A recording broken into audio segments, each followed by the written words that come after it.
Oh, yes.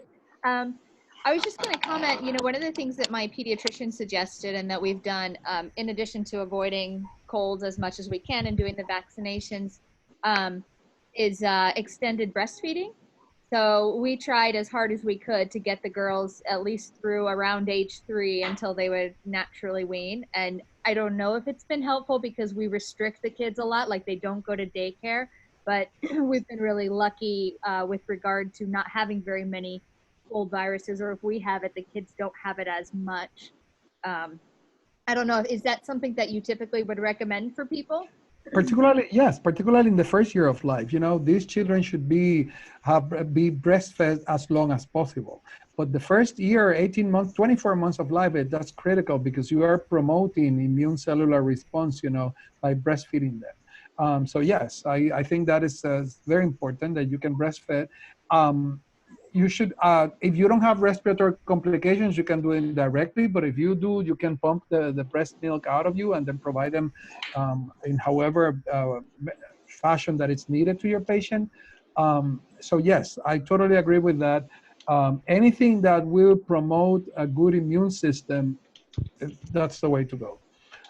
There are some other, I've heard that patients are being given vitamin C. There's no really good evidence that vitamin C really boosts your immune system. However, it won't give them, it won't damage them either. So if you feel comfortable with that and you want to go for it, go for it, Provide a very healthy lifestyle instead of eating.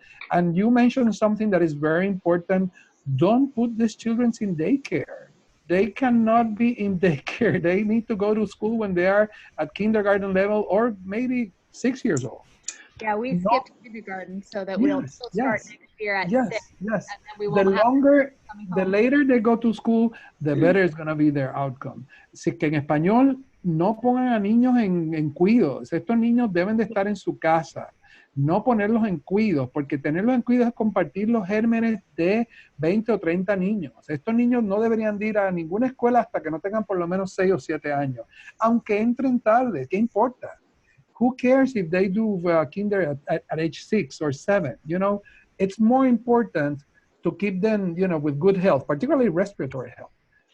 En español, hay que mantenerlos sanos desde la perspectiva respiratoria lo más posible, que no los pongan en escuela muy temprano y no los lleven a cuidado. En la medida que sea posible, por supuesto. I'm sorry, go ahead. As a follow-up, we thought that if you avoid having the pneumonias, if you can avoid that you would be preserving and giving as much healthy lung tissue as possible. Is that true, or is that just our idea? Well, I don't think that has been necessarily documented, but in theory, it is true. When you have pneumonia, you can have scar tissue, and you don't need scar tissue in a patient who already have significant respiratory restrictive pattern, because remember the problem is that they have healthy lungs. The problem is not their lungs. It's just that they cannot expand the way they're supposed to. So they have very healthy lung tissue, but it cannot expand. So it's a very restrictive respiratory pattern. But you want to keep that lung tissue as better as possible. So the less infections, the less pneumonia, because sometimes you have a lot of frequent pneumonia that could result in scar tissue, and you don't want that in a patient who already have some restrictive measurements due to the congenital abnormalities of the spine and of the ribs. Thank you.